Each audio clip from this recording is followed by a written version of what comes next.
Are you a woman suffering with hair loss or thinning hair? If so, this program may help you find the answers you've been looking for. We've brought together women from around the country who will share personal stories of their battle with hair loss and how they finally conquered it. Follow them on their amazing journey of discovery and listen to what they have to say about it in their own words.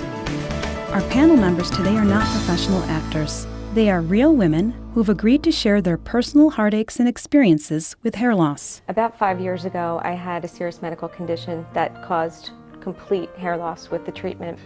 And it took about a year for me to actually grow hair back. And the hair that I grew back was very, very sparse and very, very thin.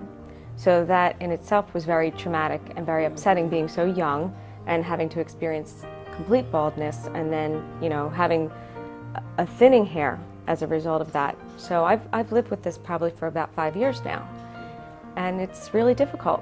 It's very embarrassing. It definitely impacts my self-esteem. And it puts me what I call out of sync with my peers, where all my peers are, having beautiful hair and hairdos, and I'm trying to cover my bald spots. I definitely think people notice. I think that acquaintances probably notice but don't say anything. I'm very self-conscious about when I'm a professional and I go to a lot of conferences and meetings. I'm very conscious about how I position myself, so that people don't have a view of the back of my head. My good friends and the people close to me in my life say, don't worry about it, be happy with who you are and be happy in your own self. And I say, my own self is a woman with hair. And that's so that's where I want to be. Yeah. And, they all have these beautiful heads of hair, curly hair, that they can put up in a ponytail. And, it's just very hurtful to me if people don't understand how upsetting and how really it does impact your happiness and your well-being.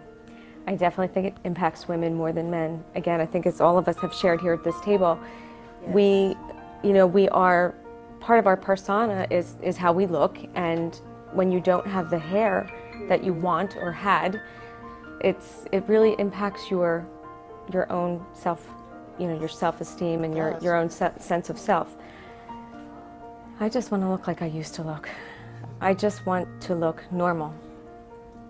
I think, going back 5 years ago when I first experienced hair loss, it was a shock to me. And I had mentioned that I was out of sync with my peers. My girlfriends are running around worried about ponytails and hairdos, and I'm worried about how to cover my hair. And everyone was really supportive and there for me, but it was still something that bothered me inside, even though everyone said, don't worry about it, you look beautiful. I didn't feel beautiful. So I tried a number of things. I tried, creams and gels, and went and had consultations with dermatologists and tried to rule out any medical condition and any potential medical solution, and came up with mostly cosmetic things that were possibilities, and explored a number of cosmetic things, and none really worked for me. But this solution works for me. Immediately, I feel younger, I feel happier, I feel more vibrant, and just more confident.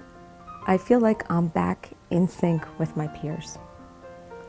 I think that's the most important thing to me, is that it looks real, and it feels real, and it is real because it's me, it's my hair, and it's an integration of my hair and just a little bit of help.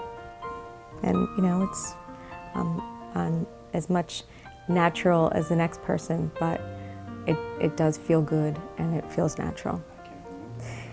I can remember yesterday, and I can remember 10 years ago when I looked like this. And again, as soon as I did the transformation, it took me back 10 years. I thought, oh my gosh, I look like 10 years younger. And it really kind of makes you feel 10 years younger too. I mean, it's really neat.